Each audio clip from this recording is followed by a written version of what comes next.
ओम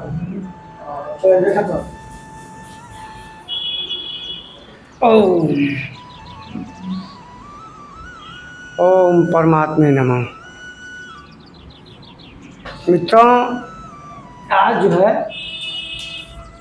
हमने उस जो कल वाले वीडियो में था, परसों वाले वीडियो में हमने जो है 34, 36, 35वां श्लोक का मैंने व्याख्या किया था, उसमें का कुछ रह गया है।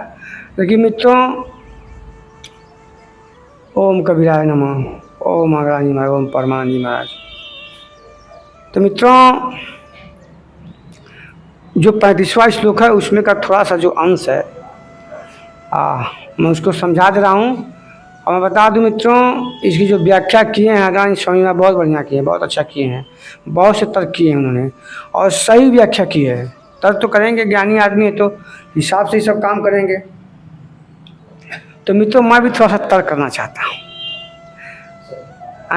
कि कृष्ण क्या कह रहे हैं। मित्रों, पहले मैं जो वीडियो बनाया था उसमें कृष्ण ने वेदों को कहा कि वेद जो है अर्जुन, तो वेद क्या है? ब्राह्मणों की वाणी, महापुरुषों की वाणी है। और महापुरुष हल्ला मत करो, हल्ला मत लो। तो क्या है कि वेद जो है महापुरुषों की वाणी है, और महापुरुष क्या है? तो परमात्मा से तद्रूप है। तो वेद के मंत्र इस वक्त मत समझ, क्योंकि जो वेद के जो वाणियाँ हैं वो महापुरुषों ने कहा है, और महापुरुष क्या है? तो उस परमात्मा से तद्रूप है। मैं मानता हूँ तद्रूप है वो, ठीक। तो यहाँ तो समर्थन कर रहे हैं कृष्ण वेद का कि वेद तू उस परमात्मा का ही। और यहाँ के कह रहे हैं, अभी जो मैं 35वां श्लोक सुना था वहाँ पे कह रहे हैं कि यह जो स्वधर्म, जो तेरा धर्म है, जो स्वयं का धर्म है, ये तो स्वभाव ही धर्म होता है, आपका आचरण ही धर्म होता है। अध्याय 2 में श्री कृष्ण, देखिए यहाँ पे तर्क किए हैं महाराज जी कि श्री कृष्ण ने स्वधर्म का नाम तो लिया है, और स्वधर्म को देखकर भी तू युद्ध से करने योग्य, क्योंकि तेरा स्वभाव क्या है? तो क्षत्रिय है, तू स्वभाव से ही क्षत्रिय है। मित्रों, इसको 4 शाखाओं में बांटा गया है। जो ये कुरुक्षेत्र है ना, जो श्री लड़ाइयाँ हैं, तो कौन कौन से क्षेत्र हैं? तो हालांकि समाज में तो कुछ और है, ब्राह्मण, शूद्र, वैश्य, और ये शूद्र, वैश्य, क्षत्रिय और ब्राह्मण। जन्मना जाते शूद्र, संस्कार जाते द्विज, वेद प्रथाति विप्र, ब्रह्म है ब्राह्मण। जो ब्रह्म को जानता है वो ब्राह्मण कहलाता है, ठीक है। तो ये तो उस समय की धारणा से बनी चली आ रही है, और कृष्ण यहाँ वेद का समर्थन कर रहे हैं। पिछले आप इस लोग में देखे होंगे 32वां, 33वां, 34वां में वो समर्थन कर रहे हैं वेद का। वो ये कह रहे हैं कि हे, जो यज्ञ की जो प्रक्रिया है वो कौन तय करता है? तो महापुरुष तय करते हैं। तो महापुरुष कौन होते हैं? जो परमात्मा से तद्रूप हो चुके हैं, मतलब स्वयं से तद्रूप, उनकी वाणी ही वेद है। तो वेदों को तू अलग मत मान। और यहाँ कह रहे हैं ये महाराज जी की स्वाभाविक धर्म है, मतलब इसकी व्याख्या स्वाभाविक धर्म है। और अध्याय 2 में श्री कृष्ण के स्वभाव का नाम लिया है, और स्वभाव को देखकर भी तू युद्ध करने योग्य है। तो स्वभाव उसका क्या है? तो उसका स्वभाव क्षत्रिय है।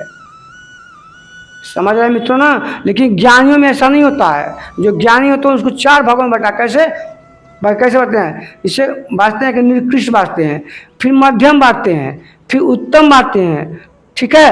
बांटते हैं मतलब उत्तम से अति उत्तम। अब मैं आपको बताता हूँ, सुनिए।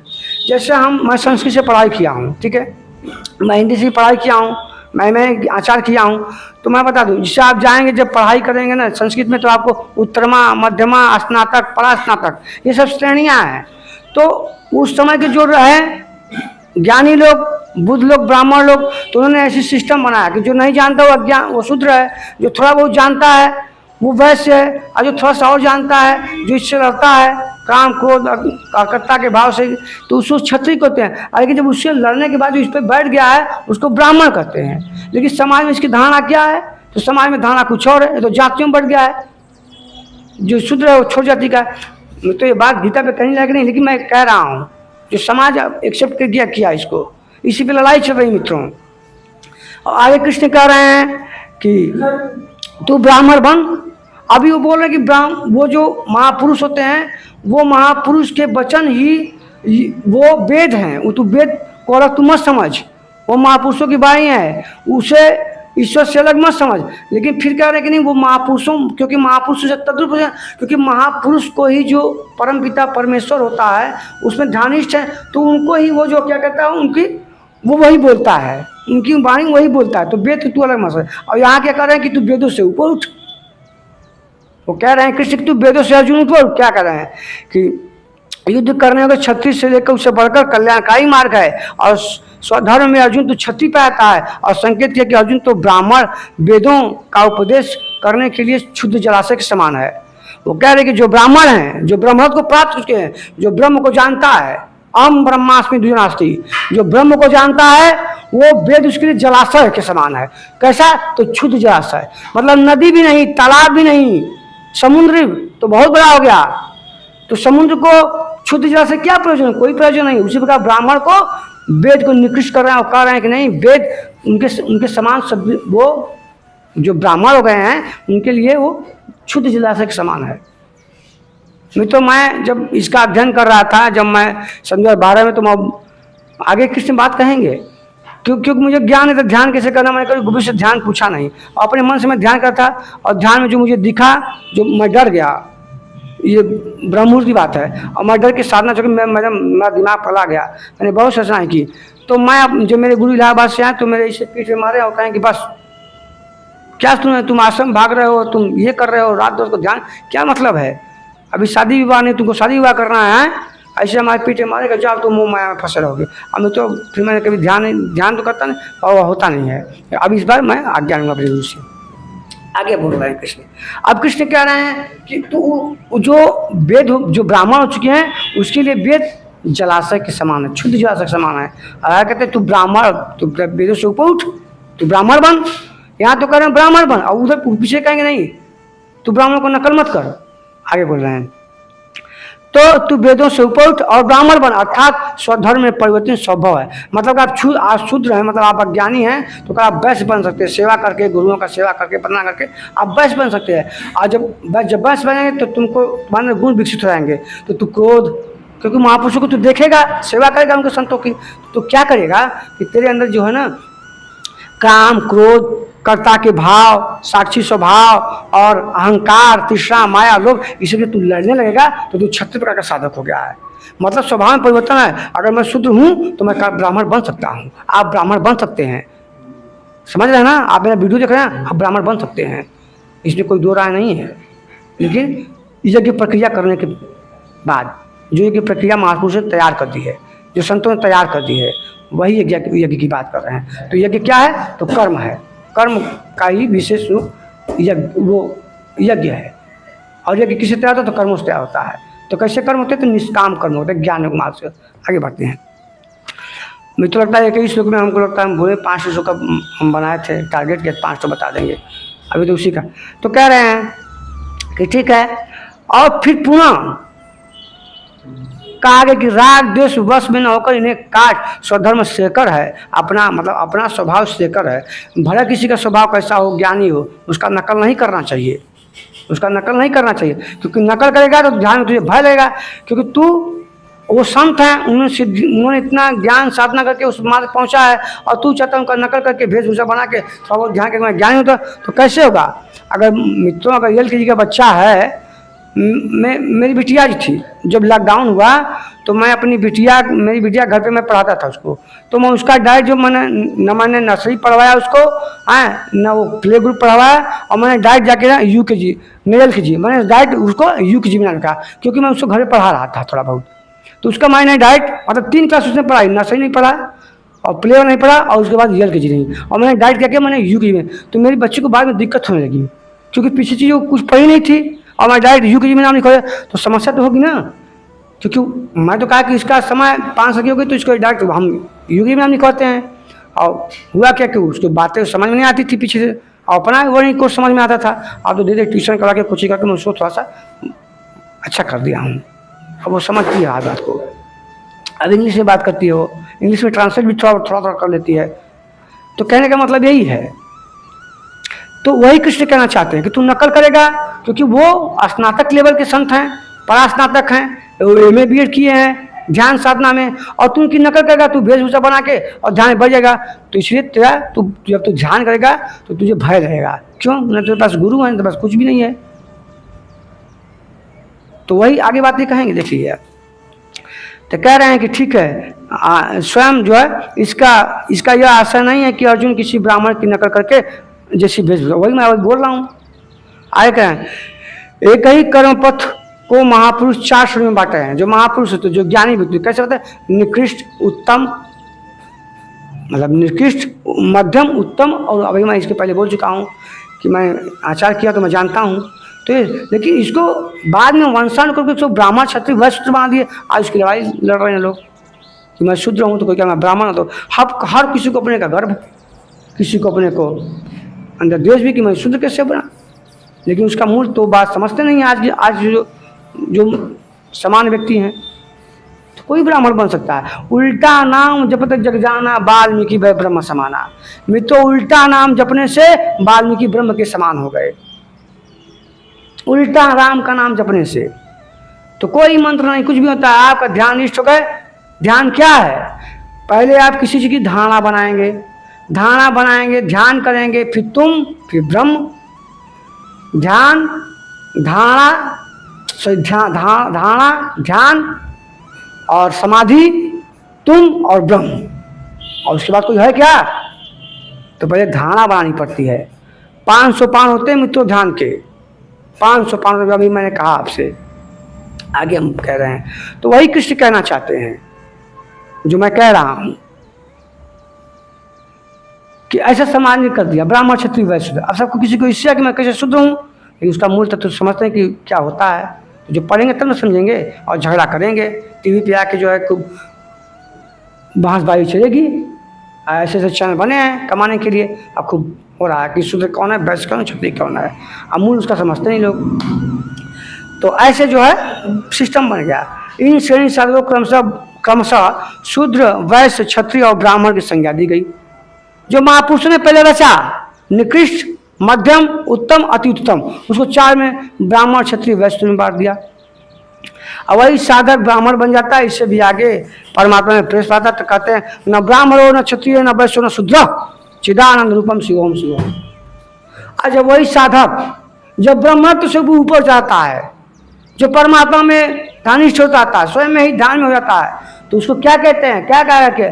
न ब्राह्मणो न क्षत्रिय न वैश्यो न शूद्रो, चिदानंद रूपम शिवोहम शिवोहम। वो स्वयं शिवोहम शिवम। न वहाँ गुरु होता है, न शिष्य होता है, न आत्मा होता है, न परमात्मा होता है।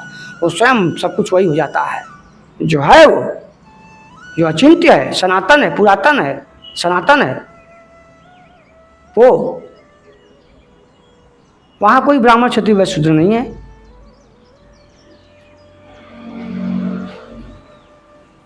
तो चिदानंद रूपम शिवोहम शिवम, वह वर्ण से ऊपर जाता है। यही कारण के श्री कृष्ण कहते हैं कि चातुर्वर्णम मया सिस्टम, 4 वर्णों को मैंने गुरु और धर्मों के अनुसार मैंने विभाग कर दिया, मैंने बांट दिया है।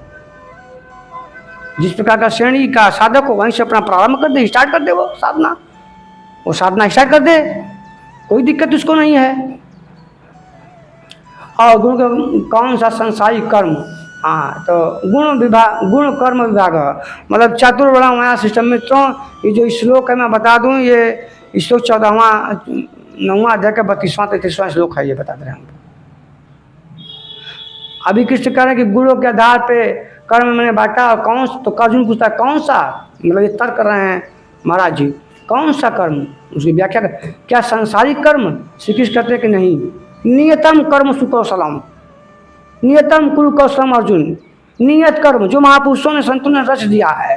तो क्या रचा? तो यज्ञ की प्रक्रिया चाहे। तो यज्ञ की प्रक्रिया क्या है? तो निष्काम कर्मयोग और ज्ञान याग मार्ग कर्मयोग। मैंने इसको ऐसे कर दिया है, महापुरुषों ने ऐसा कर दिया है। लेकिन आज समाज में इसको कैसे लोग बांट दिए हैं? निकृष्ट को रख दिए शूद्र, और शूद्र का मतलब होता है अज्ञानी। फिर मध्यमा का मतलब थोड़ा सा श्रेष्ठ सेवा भाव कर रहा है, थोड़ा साधना कर, तो क्या हो गया वो? गुरु की सेवा का तो क्या वैश्य हो गया, वैश्य पर प्रवृत्ति की। और तो थोड़ा सा आगे और बढ़ गया तो क्या हो गया वो? तो क्या हो गया वो हो गया क्षत्रिय, मतलब लड़ने लगा। क्रोध, अहंकार, लोभ, मैं से सबसे मित्रों एक ही श्लोक में रहता है, 1 घंटा हो जाएगा। ये वो श्लोक नहीं है। तो वह यज्ञ की प्रक्रिया जिसमें होता है श्वास प्रवास, हृदय में प्रवास, प्रश्वास में श्वास का हवन इंद्रिय होता है, सांस से सांस का प्रवास। जब जब ध्यान करेंगे तो क्या करेंगे, ओम ओम ऐसे करेंगे अपना, ओम करेंगे ना, तो वही सांस में प्रवास। सांसों में जब जब आप ध्यान करते जाएंगे, बड़ी सांसें होगी, फिर छोटी सांसें, छोटी सूक्ष्म सांसें आपकी हो जाएंगी, बस आ जा रहा, तो उसी में वो सांसों में श्वास जो यज्ञ क्रिया है, जो यज्ञ की प्रक्रिया है, तो सांसों में श्वास में कोई उसको जलाता है। और प्रवास में श्वास हवन इंद्रिया आती, संयम इंद्रिय संयम को क्या आता है, संयम इंद्रियों को अपना विजय पाया जाता है उस ध्यान समाधि योग से। योग साधना आराधना आराध्य देव तक पहुँचने वाली विधि है, और क्या है, यही तो है यज्ञ। और जब उस पर आप समाधिस्थ हो जाएंगे, जब ज्ञानी हो जाएंगे, ब्रह्मत्व हो जाएंगे, आप जब प्रत्यक्ष ज्ञान की जानकार हो जाएंगे, आप विदित हो जाएगा आपको ज्ञान वो, तो क्या करेंगे उसके बाद आप क्या करेंगे, उसमें समाज कल्याण काम करेंगे, निस्वार्थ भाव से कर्म करेंगे, तो कर्म तो करना ही आपको। आगे बढ़ते हैं मित्रों, तो कहते हैं कि इस आराधना में कर्म 4 श्रेणी में बांटा गया। क्षमता वाला पुरुष, जिस मैंने पहले बोल दिया कि जो क्षमता वाला श्रेणी वाला होगा पुरुष, जैसा उसका है वही से स्टार्ट कर दे। अगर वो ज्ञानी है तो प्रारंभ करे, स्टार्ट से LKG से स्टार्ट करे, फिर LKG के बाद फिर जाएगा UKG में, फिर 1 में, फिर 2 में जाएगा। अब बच्चा LKG का है, जिससे मैंने अपने बच्चे के साथ किया, वो लॉकडाउन में क्लास नहीं की, और मैंने डायरेक्ट मैंने ना UKG पढ़ाया, LKG पढ़ाया, और मैंने नर्सरी ना प्ले ग्रुप पढ़ाया, मैंने डायरेक्ट क्या किया, मैंने UKG बनाने पड़ा। तो उसको समस्या हुई ना साल भर, फिर बाद में ट्यूशन करके मैंने उसको पढ़ा के इसे किया ना, उसको जो बना दिया, तो पढ़ना पड़ेगा, विशेष ध्यान देना पड़ेगा। तो उसी प्रकार जो साधक है, निम्न कोटि के साधक है, तो वहीं से वो प्रारंभ कर दे अपनी प्रक्रिया यज्ञ की। धीरे धीरे करते करते सब विजय पाते पाते ध्यान समाधि सब जानने लगा, काम को पे संयम करने लगा, इससे आप दूसरों से नहीं करेगा, दूसरे को उसको गाड़ी दे भी देगा तो वो गाड़ी नहीं लेगा। ऐसे करते करते संयम करते करते वो उसकी जो है धारणा, जो ये सब चीज मित्रों मैं बता रहा हूँ, ये ध्यान की प्रक्रिया बता रहा हूँ, ये ध्यान के 500 पानों की मैं बात कर रहा हूँ। ऐसे करते करते जो अज्ञानी होता है वो क्या है, जब इस सबसे लड़ लेगा, जब उसकी जैसे कृष्ण ने कहा ना, पिछले वाले में कहा ना, पिछले श्लोक में, कि पहले चित्र बनाना पड़ता है, ध्यान के लिए पहले चित्र बनाना पड़ता है, जो कि पहले चित्र क्या हो, धारणा बनानी पड़ती है। ध्यान समाधि के लिए धारणा बनानी पड़ती है। जब धारणा बनाएंगे, धारणा क्या बनाएंगे, जैसे आपको भोजन भूख लगा है ना, तो भूख लगा तो पहले आप क्या करते हैं, आपको जब भूख लगा तो आप क्या करेंगे, आपको आपके पेट में क्या जलन, जठराग्नि में क्या होगा, अग्नि पैदा होगी, तो भूख रहा है, तो आपका ध्यान, अरे भूख रहा, तो ध्यान कहाँ, ध्यान भूख पे लग गया आपका। अब आप भूख पे ध्यान चला गया तो आप तुरंत भोजन करेंगे, तो भोजन कर लेते हैं ना आप ना, तो ध्यान घटित होता है मित्रों, ध्यान किया जाता है, ध्यान कभी नहीं किया जा सकता है। ध्यान तो जैसे किसने कहा कि चित्र बनाना पड़ता है, मैं कहता हूँ धारणा बनानी पड़ती है। पहले धारणा बनाओ खाना खाने की, पहले ध्यान की, तो ध्यान की पहली प्रक्रिया क्या है, तो बुराइयों को छोड़ना है, दुष्कर्म नहीं करना है, सबसे प्रेम करना है, कर्ता का भाव करना है, कर्ता का भाव नहीं, अहंकार का त्याग करना पड़ता है, क्षमा होना चाहिए आपके अंदर, शीलवान होना चाहिए। ये सब जब गुण आपके अंदर आए तो आपको धीरे धीरे तो आपका ध्यान जाते जाते क्या करेगा, आप चले जाएंगे, कहाँ चले जाएंगे, धारणा बन जाएगी। अगर ध्यान ना बन पाएगी, जब आप ध्यान तक पहुँचेंगे, जब ध्यान रात को करेंगे, ब्रह्म में ध्यान करेंगे, तो ध्यान घटित हो जाएगा आपका। अब ध्यान घटित हो जाएगा तो क्या होगा, अब समाधि में चले जाएंगे, और जब समाधि में चले जाएंगे तो तुम रहोगे और वो रहेगा, और जब तुम वो रहोगे, जब तुम ही मिल जाएगा, आज वो तुम ही तो गए, तो क्या आप ब्रह्मनिष्ठ हो जाएंगे, आप ब्रह्म को जान जाएंगे, आप ब्रह्म को समझ जाएंगे। मैं तो भाग गया था, मैं डर गया था, क्योंकि मैंने गुरु से आज्ञा ली नहीं थी संदर्भ 12 में। वही कृष्ण कहना चाहते हैं यहाँ पे। एक तो वेद का समर्थन कर रहे हैं, और एक कहते हैं ब्राह्मण, ये वेदों के महापुरुषों ने कहा, एक तक कहेंगे ये वेदों से भी ऊपर। कृष्ण सही कह रहे हैं, कृष्ण गलत नहीं कर रहे हैं, मैं तर्क कर रहा हूँ। तो कहें क्या, यदि वही आगे वालों की नकल करेगा, देखिए वही कर रहे हैं कि यही सबका अपना अपना स्वधर्म होता है। यदि वह आगे वाला का नकल करेगा तो भय को प्राप्त होगा, जिससे मैं भय को प्राप्त हो गया संदर्भ 12 में 13 में। मैंने गुरु से आज्ञा नहीं ली, मैं ध्यान करने लगा, और ध्यान की जो पहले की प्रक्रिया होती है, UKG नर्सरी मैंने पढ़ा नहीं, और सीधा मैं क्या, मैं BA में चला गया। तो मैं BA का साधक के साथ बैठूंगा तो क्या होगा, मैं तो LKG पढ़ा नहीं, मैंने UKG पढ़ा नहीं, मैं 1 2 हाई सेकेंडरी पास नहीं किया, और डायरेक्ट मैं BA क्लास में बैठ गया, तो क्या होगा। या तो मुझे बहुत परिश्रम करना पड़ेगा, बहुत दिन रात पढ़ना पड़ेगा, खूब पढ़ना पड़ेगा, व्यंजन जो मुझे कौआ खटिया भी पढ़ना पड़ेगा ना, फिर कौआ खड़िया पढ़ूंगा, फिर मात्रा पढ़ूंगा, ऐसा पढ़ते पढ़ते हिंदी में को पढ़ने आएगी, तब ना हिंदी की मैं चीज़ें दोहा श्लोक मंत्र मैं उसकी व्याख्या करूंगा। तो वही कृष्ण कहना चाहते हैं। तो अपना वह आने वाले की नकल करेगा और भय को पा। मेरे साथ वही हुआ, मैं सब तो कुछ किया नहीं, बस मैंने 10 साल किताबें पढ़ी, अब मैं ध्यान में लग गया। गुरु तो मैंने कर दिया था, मेरे गुरु कबीर हैं, तो इतना मैं भयभीत नहीं हुआ, फिर मैं भयभीत नहीं हुआ, क्योंकि मैं उसमें रचनाएं मैंने बहुत सारी की, परमात्मा ने करवाया, वो स्वयं आके करवाया।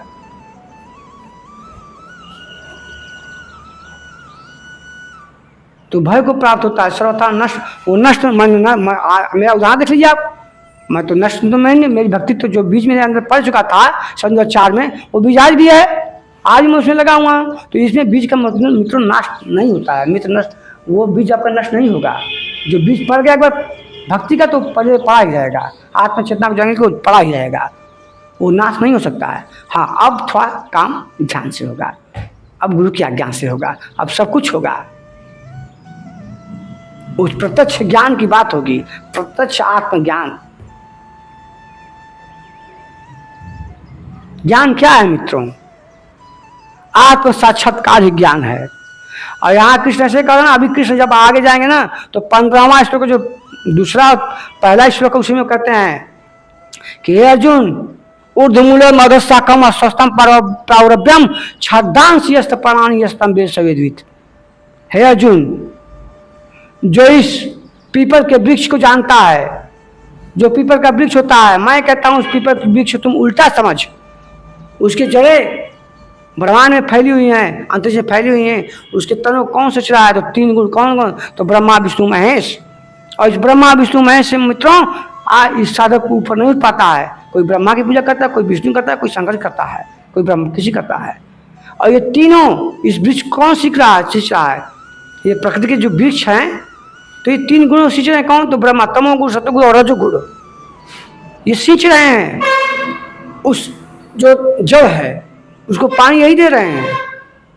मेरे गुरु कहते हैं कि अक्षर डार एक पुरुष है, मेरे गुरु कबीर कहते हैं कि अक्षर डार एक पुरुष है, डार रूपी 3 गुण, 3 रूप ब्रह्मा विष्णु महेश और 5 रूपी संसार। ये 5 रूपी संसार है, और ये ब्रह्मा विष्णु महेश को ये पूज रहे हैं, जल दे रहे हैं। और ये जल कहाँ पहुँचा है? तो उस परम ब्रह्म को पहुँचा है। और कह रहे हैं किसी को तू उल्टा समझ, और इसको 3 गुण रच रहे हैं वेद। और जो इतना जानता है, जो ये बात जानता है, जो इसकी इतनी समझ है, वो वेदवित है। मित्रों, मैंने वेदों को पढ़ना छोड़ दिया सन 2012 में ही, मैंने वेद छोड़ दिए। यहाँ वेद रखा हुआ है, इसलिए मैं ये गीता रखा हूँ, देख लीजिए आप, ये है वेद। तो मैंने 12 में ही वेद पढ़ना बंद कर दिया, मैं समझ गया कि वेद में क्या है। तो वही कह रहे हैं कि जो ब्राह्मण बन गया है वो वेद उसके क्षुद्र जलाशय के समान है। और जो इतना जानता है कि जो वो वृक्ष है पीपल का, अब वृक्ष का पीपल में मेरा पूजा मत करने लगेगा, लेकिन लोग वही कर रहे हैं। आज वृक्षों की पूजा हो रही है, पीपल के वृक्ष जाइए देखिए, सब सिंदूर लगाएंगे, रोई बांधेंगे, माँ पूजा हो रहा है, सारे देवता सारे। भैया कृष्ण समझाने के लिए बात आपसे कही है कि प्रकृति का जो वृक्ष है उनको सींच रहा है, वो तमोगुण रजोगुण सतोगुण जो पूज रहे हैं, और वो परम ब्रह्म जो जड़ें हैं, फैली अनंत है, उसको कोई नहीं जान सकता है। वो कहाँ तक फैली हुई हैं, मैं आपसे पूछना चाहता हूँ, आप मेरा वीडियो, मैं आपसे पूछना चाहता हूँ कि आप पता कर सकते हैं कि अंतरिक्ष कहाँ तक फैला हुआ है? और वो फैलता ही जा रहा है। इसी को कृष्ण कर रहे हैं कि इसका पार पाना संभव नहीं है, लेकिन इसको पार पाए से इसको जाना जा सकता है। तो कैसे? तो कहें वैराग रूपी शस्त्रान, इसे वैराग रूपी तलवार से जब इसको काटोगे तो उस परम तत्व को प्राप्त कर लोगे। और उस परम तत्व को जानने के लिए तुम्हें क्या? प्राणी प्राचीन पादीन सेवाएं, मतलब तुमको संत पुरुषों के पास जाना पड़ेगा। 4 अध्याय का 34वां श्लोक है मित्रों, अभी निकाल दे रहा हूँ। 4 अध्याय 5, 4 अध्याय का 34वां श्लोक, ये 21वां है, ये 34वां श्लोक अभी आ गया। ये कहते हैं कि अगर इसको तुम काटना चाहते हो, इसको अगर इस वृक्ष को तुम काटना चाहते हो, ब्रह्म को जानना चाहते हो, इस 3 गुणों से ऊपर उठना चाहते हो, जब त्रिगुणातीत होगा तभी तुमको ब्रह्म का ज्ञान होगा। काम, ये क्या है, त्रिगुणातीत क्या है? तो सतोगुण, रजोगुण और तमोगुण। सतोगुण का सत्य का आपके अंदर आचरण आएगा, तमोगुण में क्रोध, अहंकार, ईर्ष्या, लोभ, माया सब आएगा, और रजोगुण क्या, राजशाही, सुख, भोग, ऐश्वर्य, ये सब। तो कहते हैं इससे जब ऊपर उठेगा तब तीनों को जब काटेगा तो कैसे काटेगा इस वृक्ष को?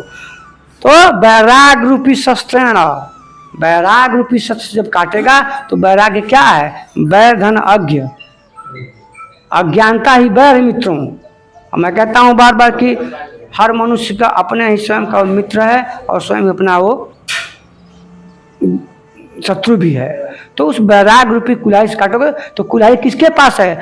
तो किसके पास है? तो कह रहे हैं तदति प्राणी पातेन परिप्रश्नेन सेवाय उपजे उपदेक्षन्ति ते ज्ञानम ज्ञानिस्ता तत्व दर्शनी। हे अर्जुन, वो क्या है? इसी अर्जुन तू तत्वदर्शियों के पास जा, उनकी सेवा कर, वंदना कर, गुरुओं के पास जा, अज्ञान स्वामी जी महाराज के पास जा, परमानंद जी महाराज के पास जा, ऐसे गुरुओं के पास जा, कबीर के पास जा, रैदास के पास जा, ऐसे उनको पास जाएगा, उनकी वंदना करेगा, उनकी सेवा करेगा, उनको नमन करेगा, दंड प्रणाम करेगा, तो तुझसे ये ज्ञान कहेंगे। इस शस्त्र ये विश्व काटने के लिए, विश्व काट देगा तू बैराग भी। बैर धनज्ञ मतलब बैर ही अज्ञानता ही बैर है आपका, ज्ञान ही आपका मित्र है मित्रों। जाओ हम भी आएंगे कर लेंगे। अभी तक एक ही श्लोक हुआ, बताइए कितना बच गया। अब श्लोक भी हम नहीं बोल रहे, बस इसको 4 लाइन की व्याख्या कर रहे हैं। तो कह रहे हैं कि शर्ट उठा के ऐसे शर्ट गया तो कह रहे हैं कि शिशु अगर कक्षा, हाँ तो कह रहे हैं कि वो सर्वथा नष्ट नहीं होता है, बीज का नाश कि हाँ वह प्रकृति के दबाव से भयाक्रांत, मेरे साथ ऐसा ही हुआ, तो भयाक्रांत दीन अवश्य हो जाएगा। मैं ऐसा ही हो गया मित्रों, मैं सत्य बोलता हूँ, मैं फिर माया में फंस गया। शिशु कक्षा का विद्यार्थी स्नातक कक्षा में बैठेगा तो स्नातक क्या करेगा, बनेगा तो कभी स्नातक नहीं बन सकता है। मेरी बिटिया को मैंने डायरेक्ट जो है UKG में नाम लिखवा दिया, और मैंने उसको LKG नर्सरी मैंने पढ़ाया नहीं, तो दिक्कतें उसको आई, बहुत ध्यान देना पड़ा उसको। तो यही होता है। तो कहते हैं कि स्वस्थ नष्ट होता है और इसमें बीज का नाश होता है। हाँ, वह प्रकृति के दबाव भयाकन और दिन ही निराश होता है। शिशु का कक्षा का विद्यार्थी, हाँ शिशु कक्षा का विद्यार्थी स्नातक में कक्षा में बैठने लगे तो अचानक क्या होगा? बैठने लगे तो स्नातक वो वाला वह प्रारंभिक दूर हो जाएगा। जिससे अपने बच्चे को मुझे कौआ खटिया गधा गाड़ी फिर से रटवाना पड़ा उसको, मुझे उसको माता पढ़ाई पड़ी। रास्ते में जब जाता था गाड़ी से तो मैं उसको याद करवाता था। आ का मंत्रा एक खड़ी पाई, ई का मंत्रा आगे पाई, छोटी का मंत्रा आगे पाई ऊपर टोपी, बड़ी का मंत्रा पीछे पाई ऊपर टोपी। मुझको रटवाना पड़ा मुझे, और मैं रटवाया हूँ 3-4 महीना में रटवाया उसको, मात्रा में रटवाया उसको। हिंदी पढ़ाना मैंने सिखाया, क्योंकि UKG के बच्चे जैसे राम श्याम से पढ़ लेते हैं, तो उसको भी नहीं आता था, तो मैंने करवाया उसको, पढ़ लेती है। अब 2 में है इस समय। तो शिशु कक्षा का विद्यार्थी स्नातक कक्षा में बैठने के तो स्नातक क्या बनेगा? कभी नहीं बन सकता है। और वही मेरे साथ हुआ। मैं तो एकदम डायरेक्ट मरा था ज्ञानी, ध्यान समाधि करके उसकी जो प्रक्रिया, पिछले प्रक्रिया है मैंने किया नहीं, मैंने धारणा बनाई नहीं है, मैंने धारणा नहीं बनाई। और धारणा में क्या धारणा क्या? पहले अहंकार को त्यागना पड़ता है, पहले मोह को त्यागना पड़ता है, पहले जो है इच्छा को त्यागना पड़ता है। इच्छा तूने गई मेरे मन से, अहंकार ये सब कर्ता का भाव छोड़ना होता है। मैं करता हूँ, मैं कहा ना कि मैं बोलता था उसको, मैं तो हम ब्रह्मास्मि में तो ज्ञानी हो गया हूँ, मैंने तो गीता पढ़ लिया है, मैंने गीता का बड़ा मंथन कर लिया, मैं बड़ा ज्ञानी हो गया हूँ। हम ब्रह्मास्मि दुनिया से हंसी आती थी लोगों पे कि तू ब्रह्म को जानता ही नहीं, ब्रह्म जान। और जो ब्रह्म को जाने वो कहेगा कि मैं ब्रह्म को जान गया हूँ, वो कह नहीं सकते। क्यों? कि अव्यक्ति दिनानि भूतानि तत्र का परिदेवना, वो अव्यक्त है, आप उसे कह नहीं सकते हैं, तो मैं कैसे व्याख्या करूं उसे? तो प्रारंभिक वर्णावली से वंचित है। अर्जुन अब तो आप यही 2-3 श्लोक पढ़ के मैं करता, ये कुछ श्लोक मैं पढ़ा नहीं। तो अर्जुन प्रश्न पूछता है, कहता है अथ केन प्रयुक्तोऽयं पापं चरते पुरुष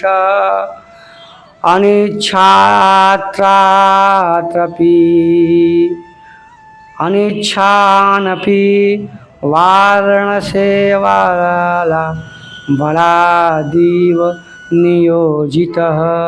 हे श्री कृष्ण, फिर भी पुरुष बर्बर से घसीट कर लगाए हुए सदृश न चाहता हुआ भी जिसकी प्रेरणा से पाप आचरण करता है, आपके मत के अनुसार क्यों नहीं चल पाता है? तो श्री भगवान वाच, मतलब यहाँ योगेश्वर श्री कृष्ण कह रहे हैं, कामेश क्रोधेश रजोगुण समुद्भव महासनो महापापमा विद्धये निमिह वैरिणाम। अर्जुन, रजोगुण से उत्पन्न यह काम और यह क्रोध, मित्रों यहाँ लिखा है कि रजोगुण से उत्पन्न काम और क्रोध। मित्रों मैं बताना चाहूँ क्योंकि मैं हिंदी संस्कृत का साहित्य के छात्र में बता दूँ कि यहाँ पे जो रजोगुण है वो काम उत्पन्न होता है रजोगुण से, लेकिन जो क्रोध है वो तमोगुण से उत्पन्न होता है। लेकिन यहाँ पे लिखा गया है कि मिसप्रिंटिंग हो गया होगा कि अर्जुन, रजोगुण से उत्पन्न यह काम और यह क्रोध मतलब अग्नि के समान है, मतलब रजोगुण से। तो रजोगुण से जो होता है ना वो काम, और तमोगुण से जो है क्रोध उत्पन्न होता है। लेकिन यहाँ रजोगुण से दोनों लिख गया है। तो अग्नि के समान है और भोगने से कभी न तृप्त होने वाले बड़े पापी काम क्रोध राग द्वेष को ही पूरक हैं। अभी मैंने जिसकी चर्चा की है इस विषय में तू उनको भी शत्रु जान। अब इनका प्रभाव बताते हैं। तो क्या बताते हैं, इनका प्रभाव क्या होता है, मतलब ये सब जब रजोगुण आपके अंदर आता है, तमोगुण तो क्या है वो बता रहे हैं कृष्ण।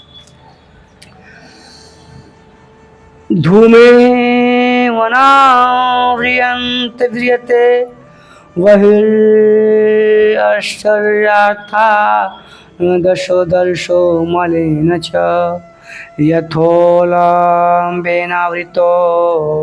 गर्भयस्था तथा तेनेद मामृतम। जैसे धुएं से अग्नि और मल से दर्पण ढक जाता है। अब कह रहे हैं जैसे जेल से गर्भ ढका हुआ, ठीक वैसे ही काम को आदि विकारों से ज्ञान ढका हुआ है। शाबाश, बहुत अच्छी बात।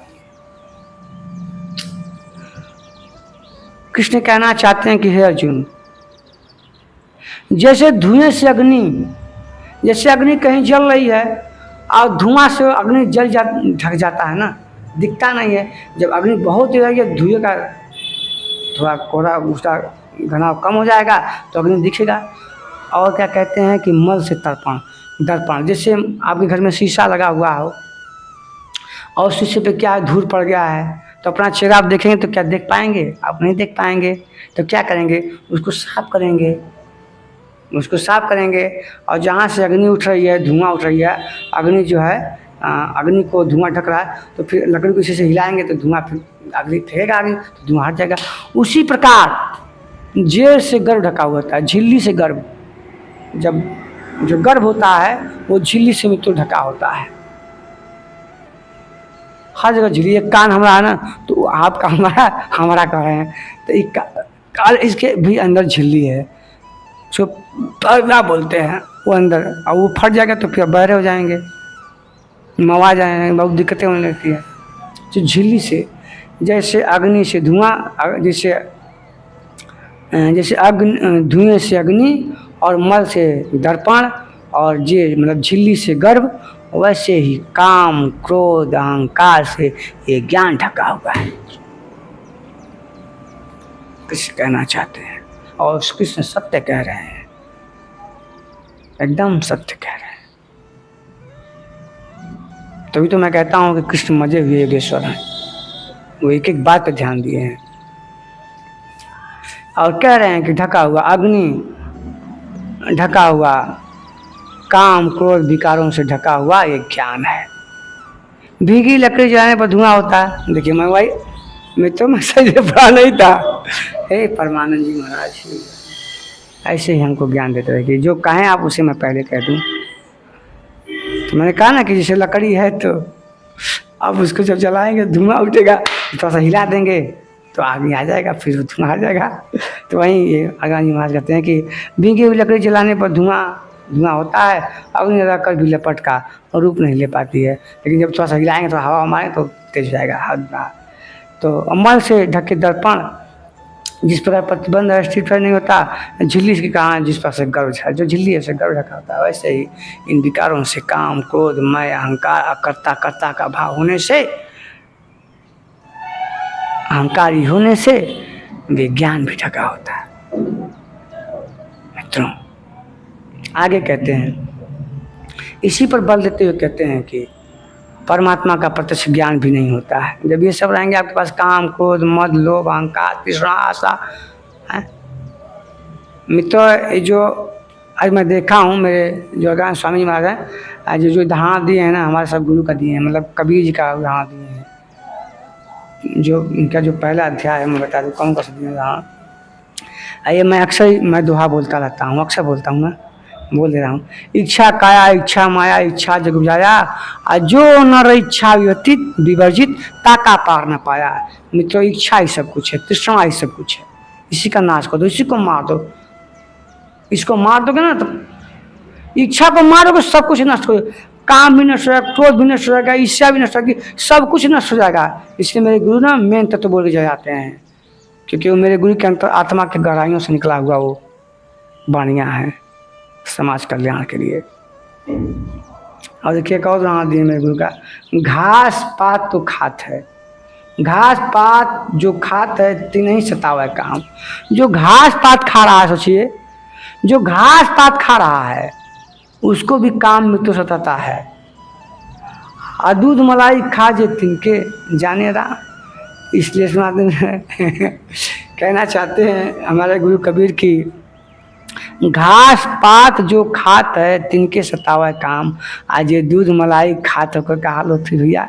अभी तो मैं सत्य बोलता हूँ, मैं बहुत दूध खाता हूँ मैं दूध खाता हूँ, दूध में शहद डाल के मैं पीता हूँ और बादाम राम सब मैं खाता हूँ मित्रों, क्योंकि मैं एक्सरसाइज करता हूँ तो सब जरूरी है। तो मुझे कितना काम सताता होगा, समझ रहे हैं। संयम करना चाहिए, संयम से सब कुछ हो सकता है। आगे इसी बदलते कहते हैं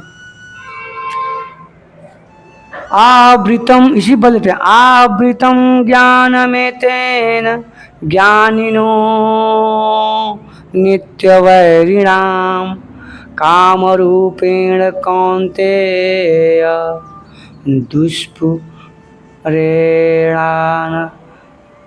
दुष्पुरेणानलेन च। अर्जुन मैं कह रहा हूं उसको बात को ध्यान सुन तू। आवृतम ज्ञान में तेन ज्ञानिनो नित्य वैरिणाम, ये क्या है ये सब, ये जो आवृत्तियां हैं काम क्रोध मैं लोभ अहंकार तृष्णा माया, ये सब क्या है, ये ज्ञानियों के नित्य वैरी है मित्रों। कह रहे ना ज्ञान में तेने ज्ञानियों नित्य वैरिणाम, ये नित्य वैरी हैं, ये ज्ञानियों के वैरी हैं। काम क्रोध काम रूपण कौनते दुष्पूर्ण, आप कह रहे हैं कि हे कौनते अग्नि के समान लोगों से तीर्थ होने वाले ज्ञानियों को नित्य वैरी, इस काम से ज्ञान ढका हुआ है उनका। सभी मनुष्य में तो सभी व्यक्ति ज्ञानी है, सब कौन है ज्ञान देता है। मैं तो रोड पे चलता हूँ, ये सब ज्ञान देते हैं हमें तो सब। अरे बा तो ज्ञानी हो बोला गीता का प्रवक्ता बोला, गीता वीडियो बनाते हैं, हमको ज्ञान जाएंगे।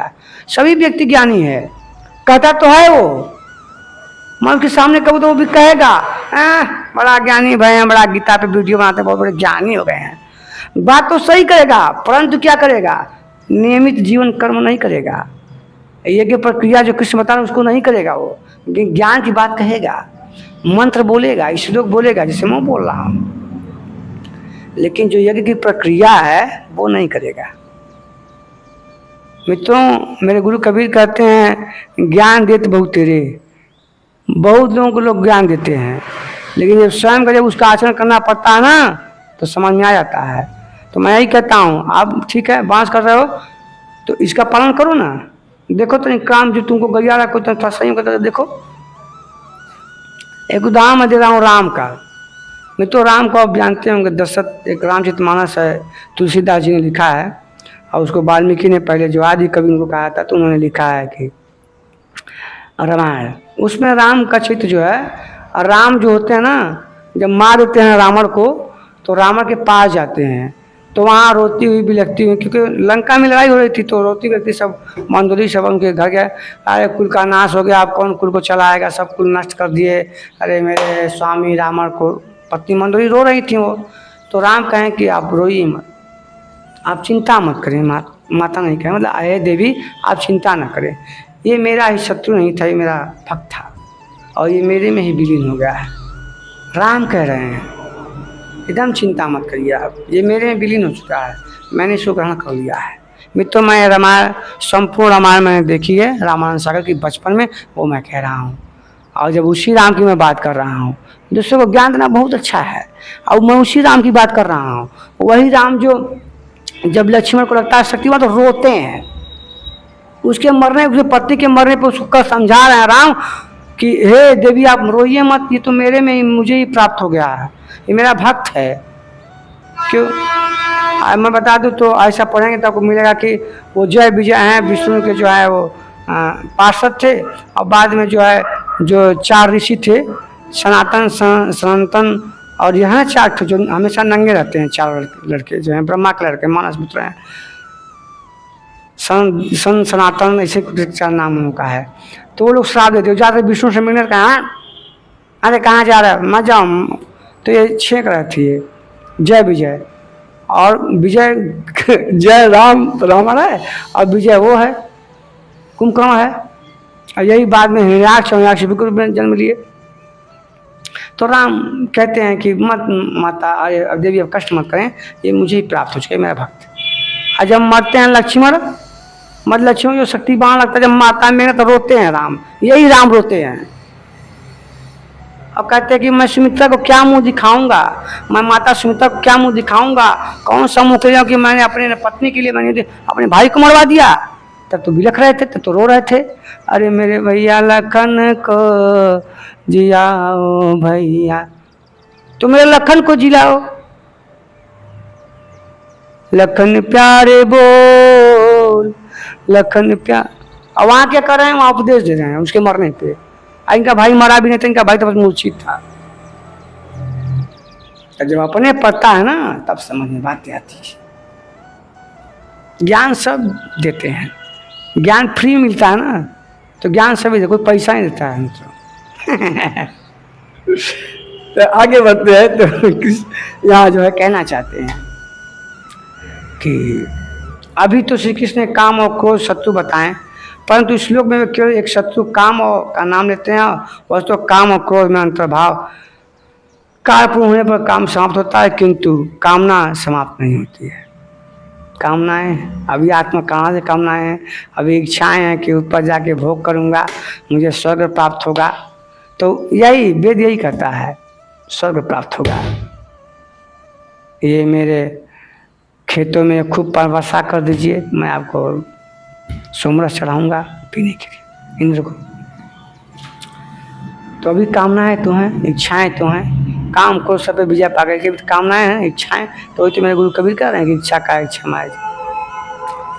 तो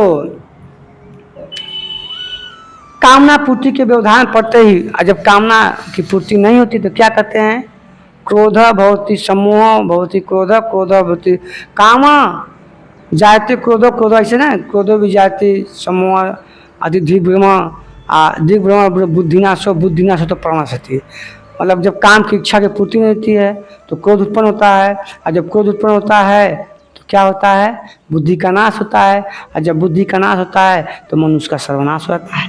ये तो सब मुझे याद है क्योंकि मैं बाहर से पहले पढ़ा था तो मैं सब पहले से संयम करता है, उसकी बात नहीं है, मैं हमेशा ध्यान आता है मुझे जब क्रोध करता हूँ।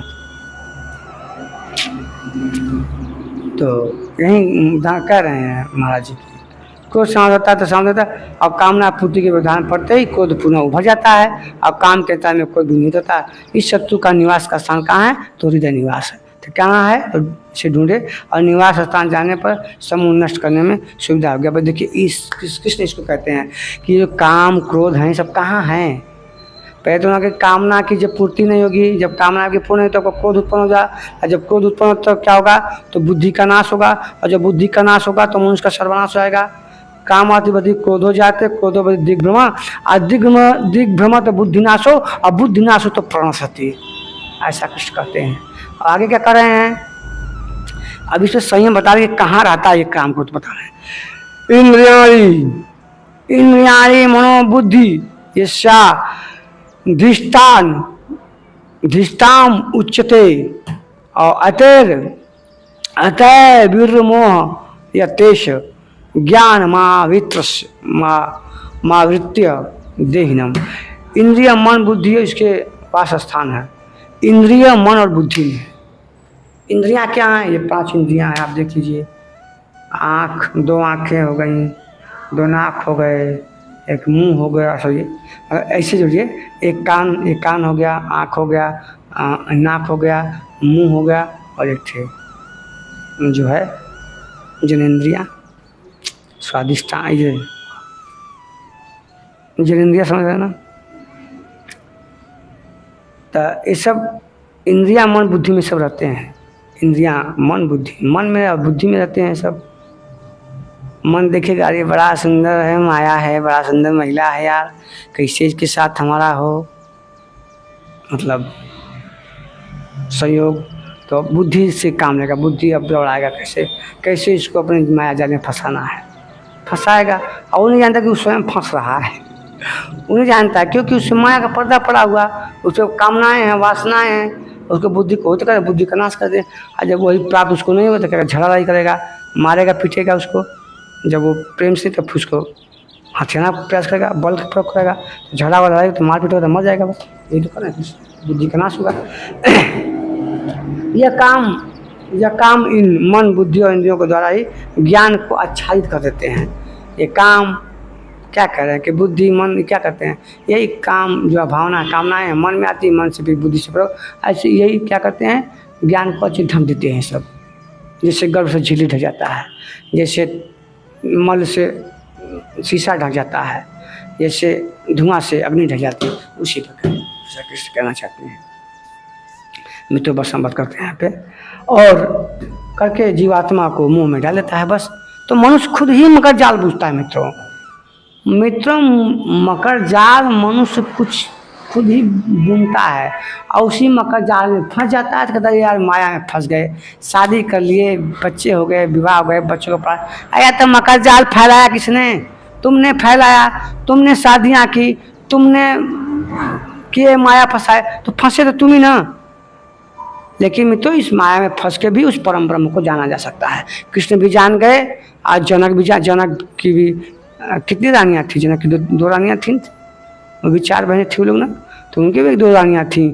दशरथ छुए, राम भी जान गए, और कृष्ण भी जान गए, कृष्ण की भी 3 रानियाँ थीं, वो भी जान गए, जनक भी जान गए।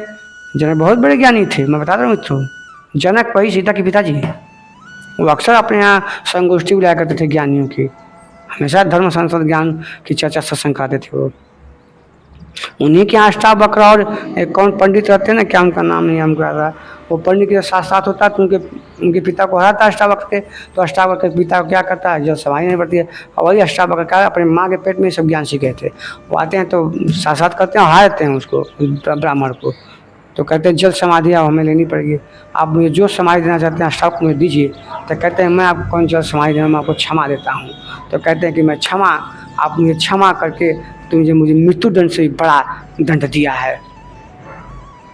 बाल योगी ओम परमात्मा नमः ओम। मित्रों जब सूर्य का सब परमानंद महाराज की आशीर्वाद से रहा है, मुझे कुछ भी नहीं आता है, मैं कुछ भी नहीं जानता हूँ।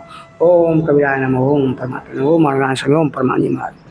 आपका कल्याण हो, आपके माता पिता भाई बंधु सब सुखी रहें, जितने कष्ट हमको भी अपना बिगड़ी बन जाए। प्रभु जी तुम चंदन पानी पानी, जिसकी जोत जले दिन राती, प्रभु